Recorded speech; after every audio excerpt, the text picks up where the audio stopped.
Hey everyone, and welcome back to Is That Brandon's TikTok. So in today's video, I'm going to be doing a review to I'm a Celebrity 2025 episode 19, where we had our 7 final campmates in the jungle. So at the beginning of the episode, Ruby explained to Lisa that she was feeling very perky, and they ended up doing a little can-can dance to, get a bit of motivation or, get a bit of energy in the morning. Jack called Ruby hot stuff, where she said, "Oh, thank you." Shona decided to douse herself in air freshener, and it kind of gave her the idea that she smelled of Britney Spears' The Fantasy perfume. And then obviously we saw Ruby's departure from the show. Tom said he was sad to see her go, absolutely gobsmacked. He was legitimately upset, and the team are going to obviously feel the loss in the jungle.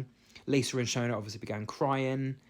H said it was a little bit of a sickening elimination, and Lisa said that Ruby's had the best time of her life in the jungle, with Lisa saying that Ruby has used her lucky pants the whole way, and she's done very, very well. So it was really, really good to kind of share that experience with her, to see her journey along the way. And I think that's the thing, just because people are famous, it doesn't mean everyone knows everyone. So these people may have known of her from the past, may have been aware of her work, or may not have been aware of her work, but they've got to know Ruby on that personal level, whether they did or didn't know her beforehand.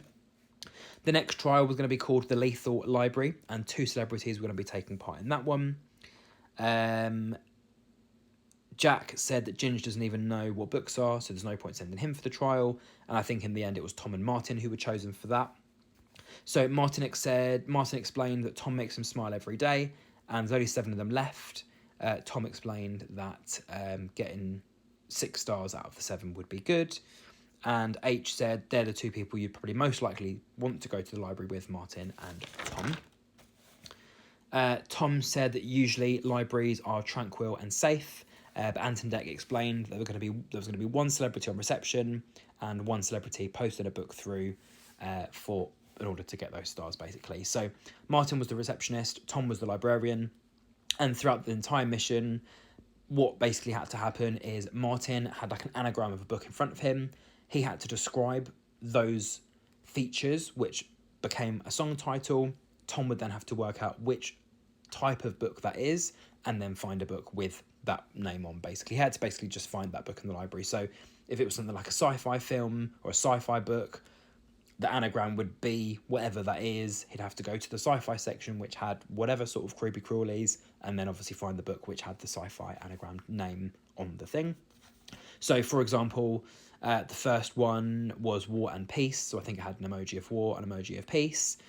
That was a historical book, so he went to the historical section, which was basically filled with pigeons. So that was basically it the whole way through. And then you had Around the World in 80 Days. So I think you had like a world logo, you had the number 80, and that's obviously an adventure book. And within the adventure section, there was a lot of spiders, so we had to retrieve the book from the spider section, and so on. You had Wind in the Willows, The Jungle Book, War of the World, and Invisible Man as well.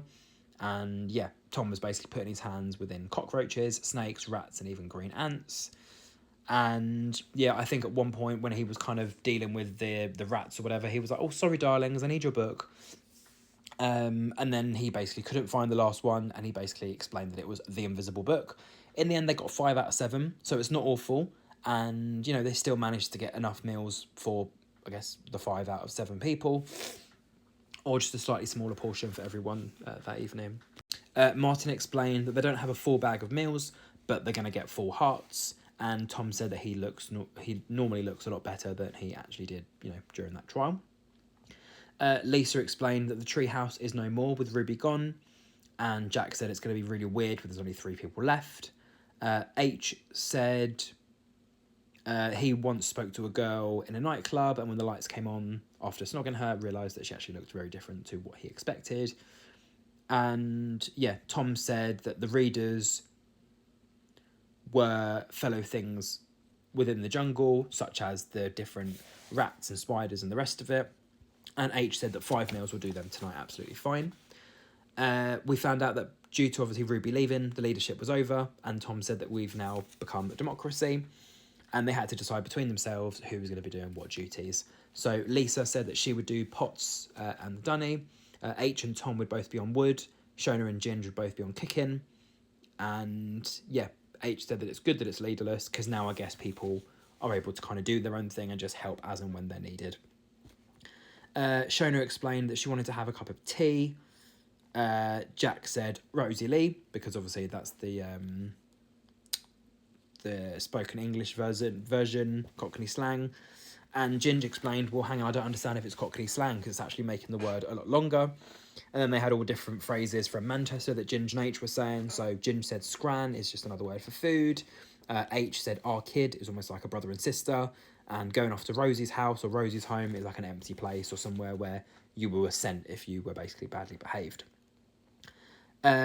H said that his sister never wants any money for her to grab him something from downstairs in the house. She's happy to just order something on Amazon. And then I think Ginge just asked straight out, does anyone like Taylor Swift? With Jack saying that she was vanilla. And Ginge straight away said, don't disrespect my Taylor Swift. Ginge explained that she's aesthetically pleasing. And Ginge and Lisa decided to do some of their bus driver impressions as well. So for the cooking, Ginge ended up putting his apron on, and H said that he looked like a midwife. For dinner, they had squab, which Jack had to tell the rest of them was a type of bird. And Ginge said that he opened the bird and it looked him in the eyes, and it just looked straight into his soul basically. So he wasn't quite happy about that. I think at this point as well, Jack was trying to give instructions on the cooking, and Ginge said, "Look, I can't hear Jack because he doesn't have an apron on. If you're not a chef, then I can't hear you, unfortunately." And yeah, they were obviously cooking for 7 people, and Shona had to pull Ginge to the side because he made a boo-boo after making 2 of the veggies meals include the bird as well. So for people that don't eat meat or fish or the rest of it, once you kind of put something in their bowl, you have to kind of disinfect the bowl or just use a brand new bowl. So yeah, they need their food put in new tins now because he's basically he's just used the tins wrong. And yeah, he had to go and apologise and say, look, for the 2 people that don't eat meat or fish, you're not going to be able to have avocado because I've obviously mixed the meat with the avocado. And then H said, fancy putting chicken on a vegetarian's plate. It's almost like you've just slapped someone for free in the face with a chicken. Martin explained that the meal was delicious.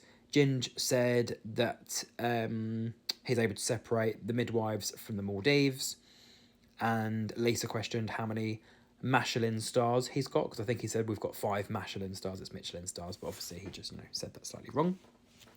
And then towards the end of the episode, we had a question and answer session where they were able to win up to 32 eggs for breakfast the following day.